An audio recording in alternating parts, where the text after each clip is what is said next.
ছাত্ৰ-ছাত্ৰীসকল, আজি আমি আলোচনা কৰিম তোমালোকৰ গণিত পাঠ্যপুথিৰ 4 নম্বৰ পাঠ গণিতক আৰু উৎপাদক।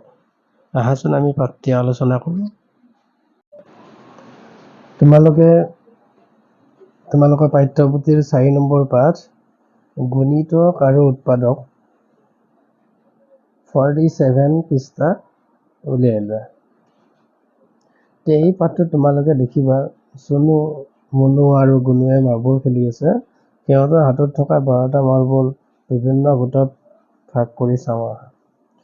গতিকে তিনিজনে মাৰ্বল খেলি আছে, 12টা মাৰ্বল।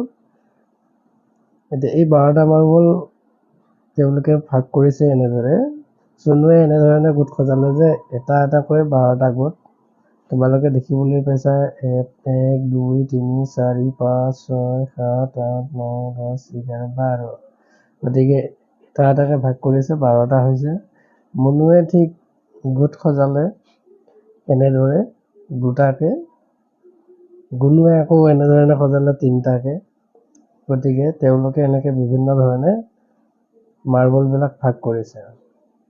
গতিকে এতিয়া আমি চাওঁ আহাচোন। আমি 12টা মাৰ্বলকে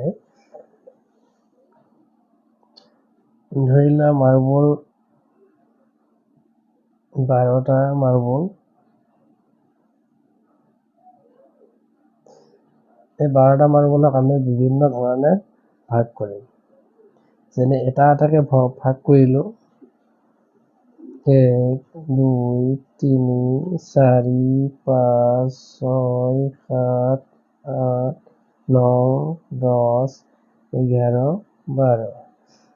গতিকে এটা এটাকে আমি মাৰ্বল ভাগ কৰিলোঁ 1 2 3 4 5 6 7 8 9 10 11 12। তাৰমানে হৈছে 1 পূৰণ 12 সমান 12। গতিকে এই 12টা মাৰ্বলকে আমি যদি দুটাকে ভাগ কৰোঁ, কেইটা ভাগ হ'ব? গতিকে 1 2 3 4 5 6 7 8 9 10 11 12। গতিকে এতিয়া আমি ভাগ কেইটা পালোঁ? 1 2 3 4 5 6। কেইটা ভাগ পাইছোঁ? 6টা। কেইটাকে দিছোঁ? দুটাকে। গতিকে 2 পূৰণ 6 সমান 2 6 গুণ 12।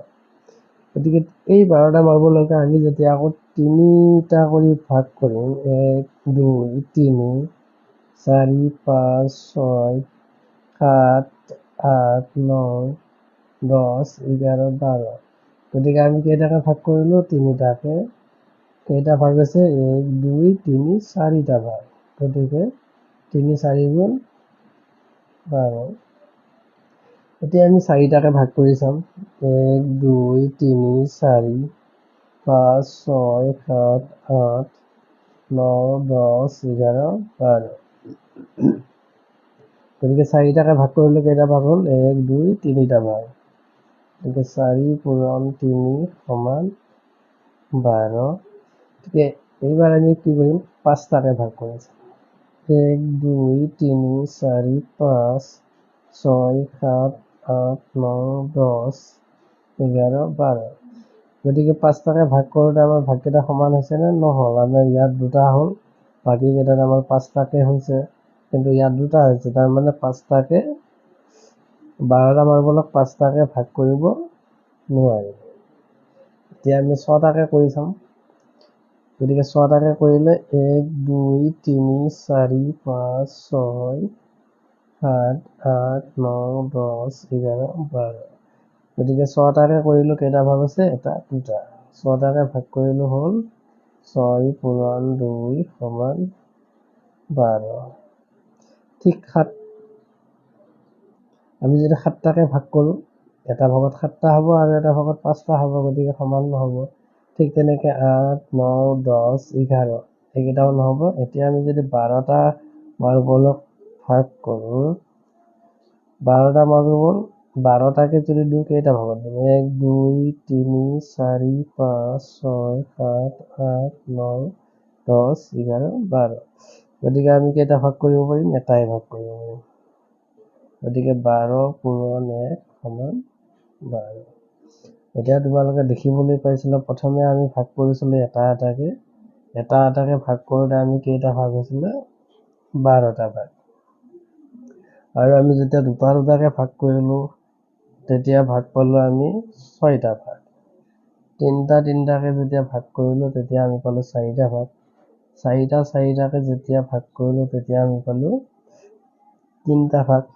5টাকে 5টাকে ভাগ নহয়, গতিকে 6টা 6টাকে যেতিয়া আমি ভাগ কৰিলোঁ তেতিয়া পালোঁ 2টা ভাগ। ঠিক তেনেকৈ 7, 8, 9, 10, 11 এইকেইটা সমান সমান ভাগ নহয়, কিন্তু 12টা মাৰ্বলক যদি আমি আকৌ 12টাকে দিওঁ তেতিয়া আমি পাম এটা ভাগ। গতিকে এতিয়া তোমালোকে দেখিবলৈ পালা 1 পূৰণ 12 সমান 12, 2 পূৰণ 6 সমান 12, 3 পূৰণ 4 সমান 12, 4 পূৰণ 3 সমান 12 আৰু 6 পূৰণ 2 সমান 12, 12 পূৰণ 1 সমান 12। গতিকে এইকেইটা আমি সংখ্যা যেতিয়া পূৰণ কৰিম তেতিয়া আমি 12 সংখ্যাটো পাওঁ। আমি কি কি সংখ্যা পালোঁ? গতিকে আমি পালোঁ 1, 2, 3, 4, 6 আৰু 12। 1, 2, 3, 4, 6 আৰু 12। ইফালেও 1, 2, 3, 4, 6, 12 আছে, গতিকে আমি এইকেইটা লিখিলোঁ। গতিকে এই সংখ্যাকেইটা হৈছে 12 সংখ্যাটোৰ উৎপাদক।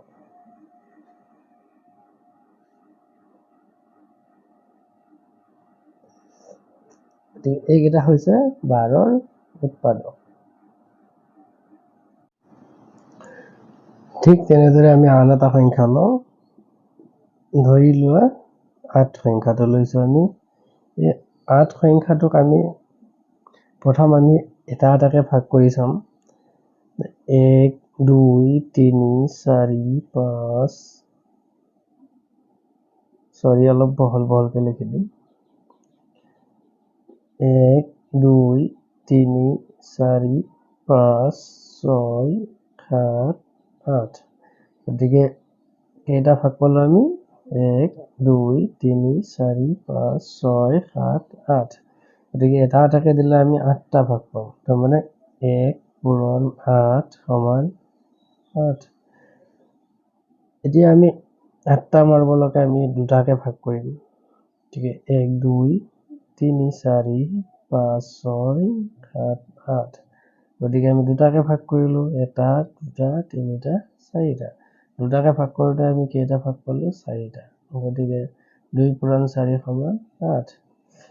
এতিয়া আমি তিনিটাকে ভাগ কৰি চাম। 1, 2, 3, 4, 5, 6, 7, 8। গতিকে তিনিটাকে যেতিয়া ভাগ কৰিলোঁ তেতিয়া এইটো ভাগত 3টা হ'ল, এইটো ভাগত 3টা হ'ল, এইটো ভাগত 2টা হ'ল। তাৰমানে তিনিটাকে 8টা মাৰ্বল সমানে ভাগ কৰিব নোৱাৰি। গতিকে 4টাকে ভাগ কৰি চাওঁ। 1, 2, 3, 4, 5, 6, 7, 8। গতিকে 4টাকে যেতিয়া ভাগ কৰিলোঁ এটা 2টা ভাগ হ'ল, মানে 4 পূৰণ 2 সমান 8। এতিয়া আমি 5টাকে কৰি চাওঁ। 5টাকে কৰিলে কি হ'ব? এটা ভাগত 5 হ'ব, এটা ভাগত 3 হ'ব, তাৰমানে সমান সমান ভাগ নহয়। গতিকে ঠিক তেনেকৈ 6 আৰু 7ৰে কৰিলেও সমান ভাগ নাপাম। গতিকে 8টা মাৰ্বল যদি আমি 8টাকেই ভাগ কৰোঁ, কেইটা ভাগ পাম? 1, 2, 3, 4, 5, 6, 7, 8। গতিকে 8টা মাৰ্বল আমি 8টাকে ভাগ কৰিলে কেইটা ভাগ পাম? এটা ভাগ। গতিকে 8 পূৰণ 1 সমান 8। এতিয়া তোমালোকে দেখিবলৈ পাইছা এটাকে ভাগ কৰিলে আমি ভাগ পাম 8টা ভাগ, দুটাকে ভাগ কৰিলে আমি পাম 4টা ভাগ, 4টাকে ভাগ কৰিলে আমি পাম 2টা ভাগ, আৰু 8টাকে ভাগ কৰিলে আমি পাম এটা ভাগ। গতিকে 1, 2, 4 আৰু 8। 1, 2, 4 আৰু 8। এই সংখ্যাকেইটা হৈছে 8ৰ উৎপাদক। 8ৰ উৎপাদক। গতিকে এতিয়া তোমালোকে বুজি পাইছা যে তোমালোকৰ পাঠ্যপুথিত আছে, তোমালোকে বুজি পাইছা যে উৎপাদক বুলিলে আমি কি বুজো চাওঁচোন আহা। গতিকে কোনো এটা সংখ্যাক যিবিলাক সংখ্যাৰ পূৰণফল হিচাপে প্ৰকাশ কৰিব পাৰি সেইবোৰ সংখ্যাক মূল সংখ্যাটোৰ উৎপাদক বোলে। কোনো এটা সংখ্যাক যিবিলাক সংখ্যাৰ পূৰণফল হিচাপে প্ৰকাশ কৰিব পাৰি, মানে এটা সংখ্যা আমি 12 সংখ্যাটো লৈছিলোঁ, গতিকে 12 সংখ্যাটোক আমি 3 আৰু 4ৰ পূৰণফল হিচাপে প্ৰকাশ কৰিব পাৰোঁ। তাৰ মানে হৈছে 12ৰ উৎপাদক 3 আৰু 4।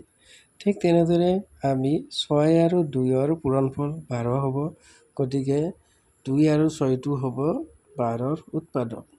গতিকে আমি 8 সংখ্যাটো লৈছিলোঁ, গতিকে 8 সংখ্যাটো আমি 2 আৰু 4 পূৰণ কৰিলে 8 পাম, গতিকে 8ৰ উৎপাদক হ'ব 2 আৰু 4। বা কি কৈছে, যিকেইটা সংখ্যা পূৰণ কৰিলে আমি এটা পূৰণফল পাওঁ, সেই সংখ্যাকেইটা হ'ল পূৰণফলটোৰ উৎপাদক। মানে যিকেইটা সংখ্যা পূৰণ কৰিলে, ধৰি লোৱা 2 আৰু 4 আমি পূৰণ কৰিলে এটা পূৰণফল পাম কি 8 পাম, গতিকে সেই সংখ্যাকেইটা মানে 2 আৰু 4 সংখ্যাকেইটা হ'ল 8 সংখ্যাটোৰ উৎপাদক। গতিকে তোমালোকে উৎপাদক কি এতিয়া বুজি পাইছা। এতিয়া আহাচোন আমি উৎপাদক বৃক্ষ কেনেকে উলিয়াই চাওঁ হা। যে সংখ্যাবোৰৰ উৎপাদকেৰে উৎপাদক বৃক্ষ সাজোৱা হয়। 1 নম্বৰ আছে 9ৰ উৎপাদক বৃক্ষ, মানে 9 সংখ্যাটোৰ উৎপাদক বৃক্ষ কেনেকে, আমি 9টো কি সংখ্যা পূৰণ কৰিলে আমি 9 পাম, যেনে 3 আৰু 3 পূৰণ কৰিলে আমি 9 সংখ্যাটো পাম। ঠিক তেনেকে 10ৰ উৎপাদক বৃক্ষ, এইটো নিজে চেষ্টা কৰা।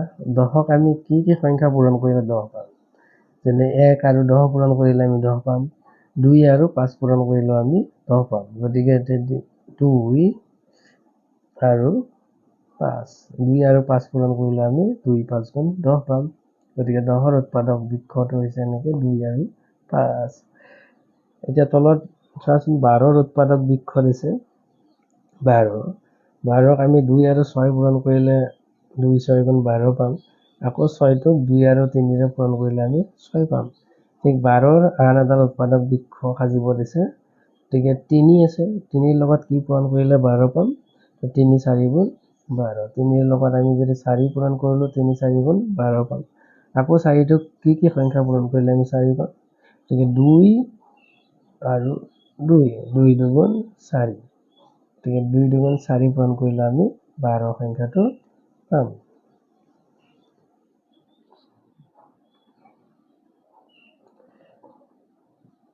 এতিয়া আহাচোন আমি 5 নম্বৰত 36ৰ উৎপাদক বৃক্ষ সাজোৱা হয়।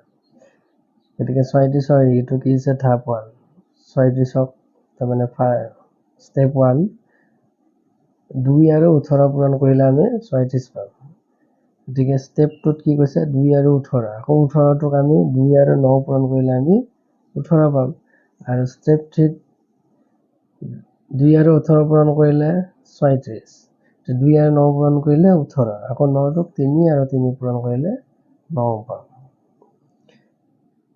আকৌ তলত দিছে চোৱাচোন 36ৰ আন এডাল উৎপাদক বৃক্ষ, যেনে 3 পূৰণ 12, 3 12 গুণ 36, আকৌ ইফালে চোৱা 12টোক কৰিছে কি 2 6 গুণ 12, আকৌ ইয়াতে চোৱা 2 3 গুণ 6, গতিকে এইকেইটা কিতাপত কৰি দিয়া হৈ আছে।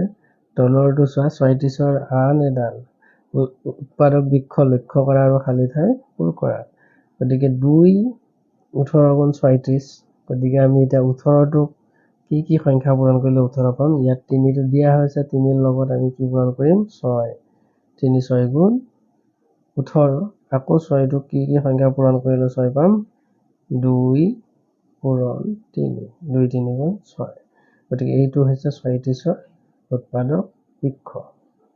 ইয়াৰ পিছত চোৱা এইফালে, এতিয়া আহাচোন আমি 30ৰ উৎপাদক বৃক্ষ সাজো। গতিকে 30ক আমি কি সংখ্যা পূৰণ কৰিলে 30 পাম, গতিকে আমি যদি কৰোঁ 2 আৰু 15 পূৰণ কৰিলেও 30 পাম, 3ৰ লগত 10 পূৰণ কৰিলেও 30 পাম, 5ৰ লগত 6 পূৰণ কৰিলেও 30 পাম, গতিকে আমি 5 আৰু 6 লিখিছোঁ, 5 6 গুণ 30, গতিকে আকৌ 6টোক আমি কি সংখ্যাৰে পূৰণ কৰিলে 6 পাম, 2 3 গুণ 6, এইটো হৈছে 30ৰ উৎপাদক বৃক্ষ। গতিকে 9 নম্বৰটো চোৱা, ইয়াত আছে 48, গতিকে 2ৰ লগত 24 পূৰণ কৰিলে 48 হ'ব, আকৌ 2ৰ লগত 12 পূৰণ কৰিলে আমি 24 পাম, আকৌ 12টোক 3 আৰু 4 পৰা পূৰণ কৰিলে 12 পাম। আকৌ 4 2 আৰু 2 পূৰণ কৰিলে 4 পাম। এইটো হৈছে 48ৰ উৎপাদক বৃক্ষ। তলৰ উৎপাদক চকৰিটো সম্পূৰ্ণ কৰোৱা। ঠিক 36 আছে, ইয়াৰ লগত আমি খালী ঘৰকেইটাত কি কি বহাব লাগিব সেইটো চোৱা। প্ৰথমে চোৱা এইটো 1 পূৰণ 36, 1 পূৰণ 36 সমান 36। গতিকে আকৌ এইটো 2 পূৰণ 18। 3ৰ লগত কি পূৰণ কৰিলে আমি 36 পাম? 3 12 গুণ 36। 4ৰ লগত কি পূৰণ কৰিলে 36 পাম? 4 9 গুণ 36। গতিকে 6ৰ লগত আকৌ 6 6 গুণ 36। গতিকে আকৌ ইয়াত 18 দুগুণ 36। আকৌ 12ৰ লগত কি আছে? 3 আছিলে, 3 12 3 গুণ 36। আকৌ 9 আছে, ইয়াত কি হ'ব? 4 9 গুণ 36। আকৌ ইয়াত হ'ব 6 6 গুণ 36। গতিকে উৎপাদক চকৰিটো চাই 36ৰ উৎপাদকটো লিখা। কি আছে প্ৰথম? ইয়াত 1, আমি 1 লিখিম। ইয়াৰ পিছত কি আছে? 2 লিখিম। তাৰপিছত কি আছে? 3, তাৰপিছত আছে 4, তাৰপিছত আছে 6, তাৰপিছত আছে 6ৰ পিছত 12, 6ৰ পিছত 9 আছে, 12 আছে, 12ৰ পিছত আছে কিমান? 18, 18ৰ পিছত আছে 36। গতিকে এইকেইটা হৈছে 36 সংখ্যাটোৰ উৎপাদক। 1 2 3 4 6 9 12 18 আৰু 36। এইকেইটা হৈছে 36 সংখ্যাটোৰ উৎপাদক। গতিকে এতিয়া আমি তলৰ আশীৰ উৎপাদক কেইটা চাওঁ। 80ৰ উৎপাদক চকৰি আমি ইয়াৰ পৰা চাই যাম। 80 আছে, 1 পূৰণ 1ৰ লগত 80 পূৰণ কৰিলে আমি 80 পাম। গতিকে 2ৰ লগত 40 পূৰণ কৰিলে 80। 4ৰ লগত কি পূৰণ কৰিলে 80 পাম? 20। তাৰপিছত আকৌ 16 আছে, এইফালে কি লাগিব? 5। 5 পূৰণ 16, 5 16 গুণ 80। গতিকে 8ৰ লগত 8 10 গুণ 80, 10ৰ লগত 10 8 গুণ 80, 80ৰ লগত 80 গুণ 80, 2ৰ লগত আকৌ 40 গুণ 80, 20ৰ লগত 20 4 গুণ 80। তাৰপিছত এইকেইটা দিয়া হোৱা নাই, এইকেইটা নিজে নিজে দিব দিছে। গতিকে আমি এতিয়া চাম, এই 3টা ঘৰ খালী আছে। গতিকে আমাৰ ইয়াত লিখা আছে, গোটেইকেইটা আমি কৰিলোৱেই। 1 পূৰণ 80 হৈ গ'ল, 2 40 গুণ হ'লে, 4 20 গুণ 80 হ'লে, 5 16 গুণ 80 হ'লে, 8 10 গুণ 80। গতিকে আমি এইটো উল্টাকে লিখিব পাৰিম ইয়াতে 16 পূৰণ 5, 5 16 5 গুণ 80। গতিকে এই দুটা ঘৰ খালী থাকিব। আৰু 80ক আমি যিকেইটা সংখ্যা পূৰণ কৰি 80 পাওঁ সেইকেইটা লিখা হ'লে এই দুটা ঘৰ আৰু লিখিব নালাগে। গতিকে 80ৰ উৎপাদকবিলাক আমি চাওঁ। 1, তাৰপিছত 2, তাৰপিছত 4 5 8, 8ৰ পিছত আহিব 10, 10ৰ পিছত 16, 16ৰ পিছত 20, 20ৰ পিছত আহিব 40, 40ৰ পিছত হ'ব 80। গতিকে 80 সংখ্যাটোৰ উৎপাদকসমূহ হৈছে 1 2 4 5 8 10 16 20 40 আৰু 80। এইকেইটা হৈছে 80 সংখ্যাটোৰ উৎপাদক। গতিকে তোমালোকে উৎপাদক কেনেকৈ উলিয়াব পাৰি আশা কৰিছোঁ এইটো বুজি পাইছা। গতিকে দুটা সংখ্যা পূৰণ কৰিলে যিটো আমি পূৰণফল পাম, সেই সংখ্যা দুটা হ'ব পূৰণফলটোৰ উৎপাদক। যেনে আৰু এবাৰ কৰি দিছোঁ, তোমালোকৰ যাতে ভালদৰে মনত থাকে। ধৰি লোৱা 5 পূৰণ 6। গতিকে 5 আৰু 6 পূৰণ কৰিলে আমি কি পাম? 30। এই 30 সংখ্যাটোৰ 5 আৰু 6 হৈছে উৎপাদক। ঠিক তেনেকৈ আমি যদি কৰোঁ 2 পূৰণ 3 সমান কি হ'ব? 2 3 গুণ 6। গতিকে 2 আৰু 3 হৈছে 6 সংখ্যাটোৰ উৎপাদক। গতিকে আশা কৰিছোঁ উৎপাদক তোমালোকে বুজি পাইছা।